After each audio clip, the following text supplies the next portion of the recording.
A drop of water droplet, small effort, big change. The night was heavy with silence, broken only by the hum of a flickering street lamp in a forgotten corner of Queens, New York. A drizzle had just ended, and the scent of wet asphalt filled the air. Beneath the street lamp sat a boy no older than 12, his knees drawn to his chest, his thin jacket no match for the creeping autumn chill. His name was Ali, son of immigrants from Pakistan, born in America but never quite belonging anywhere. Ali's father, once a schoolteacher back home, now worked double shifts at a gas station. His mother cleaned houses in Manhattan, her hands raw from scrubbing other people's floors. Yet the family remained just one overdue bill away from disaster. Ali wasn't bad at school. In fact, his teachers said he was bright but distracted. But lately, the distraction had a name: Marcos, a 15-year-old boy from the neighborhood who promised Ali quick money and respect. Marcos ran small errands for local gangs, packages to deliver, doors to knock on, people to watch. Harmless work, he called it. No one gets hurt, he said. But Ali's father, stern and weary, warned him, "Son, one wrong step here is a chain around your ankle for life. We didn't cross oceans for you to drown in the city." Still, the hunger in Ali's belly, the shame of wearing the same sneakers until holes cut through the soles, whispered louder than his father's warnings. The encounter. That evening, Ali sat by the street lamp waiting for Marcos, who had promised him real money this time. A man approached, his coat long, his steps slow, and his face lined with years. He looked homeless, carrying a small paper cup. The man stopped in front of Ali, shook the nearly empty cup, and asked, "Got some change, kid?" Ali wanted to say no, he barely had anything himself. But he reached into his pocket and found a single crumpled dollar, the one his mother had given him for lunch the next day. He hesitated, then dropped it into the cup. The man's eyes lit up. "A drop of water in the desert," he whispered, voice cracking. "You don't know how big this is, son."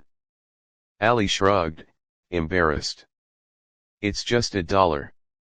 The man smiled, showing broken teeth. "A drop of water starts rivers." Then he shuffled away. Moments later, Marcos arrived, tossing Ali a package wrapped in brown paper. "Take this across 39th Avenue. Hand it to the guy in the red cap. Quick money." Ali held it in his hands. The package was heavier than usual. Something about the way Marcos looked around nervously made Ali's stomach knot.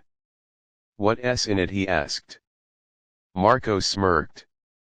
"You ask too many questions. Just deliver, brother, easy. $50. $50.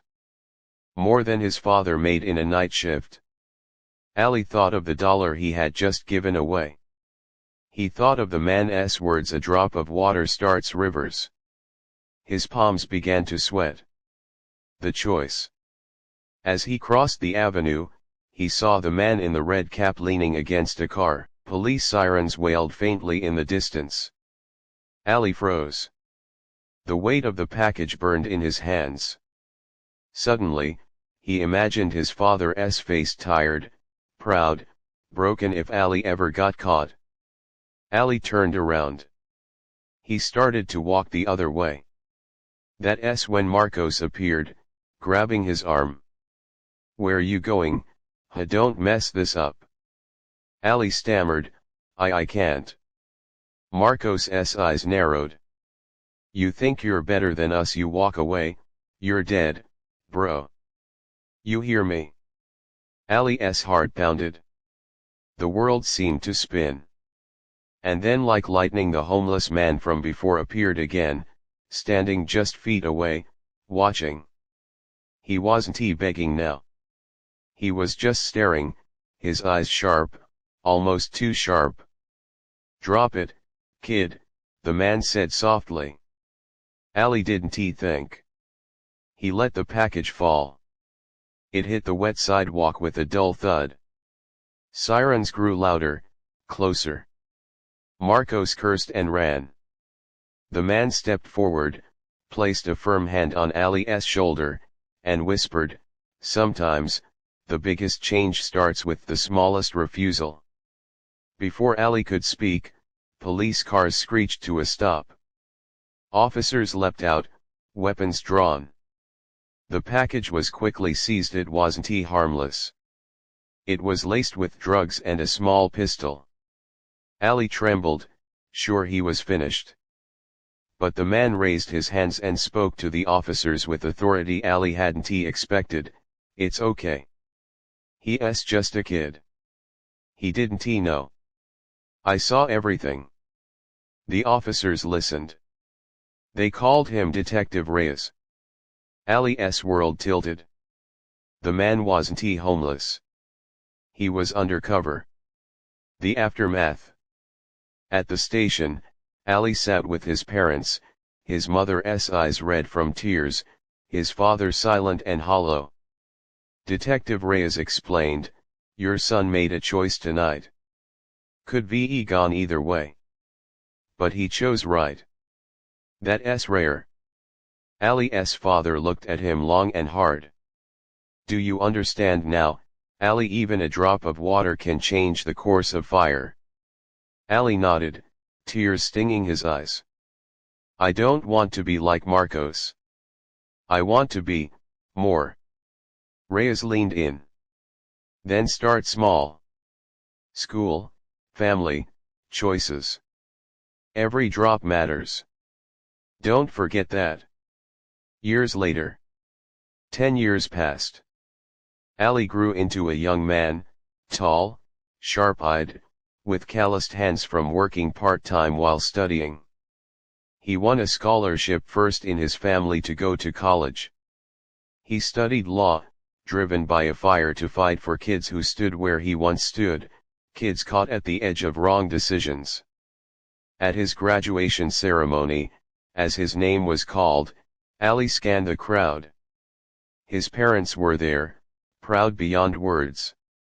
And in the far corner, leaning against a pillar, stood Detective Reyes, older now, but unmistakable. Their eyes met, and Reyes raised a small paper cup, smiling. Ali smiled back, remembering the words that had changed his life, "A drop of water starts rivers." Final note. In America, stories like Ali's often vanish under statistics of crime, poverty, and broken systems, but sometimes, one small act, giving away a single dollar, refusing a single wrong step, can alter the map of a life. One drop of water droplet. One small effort. A big change.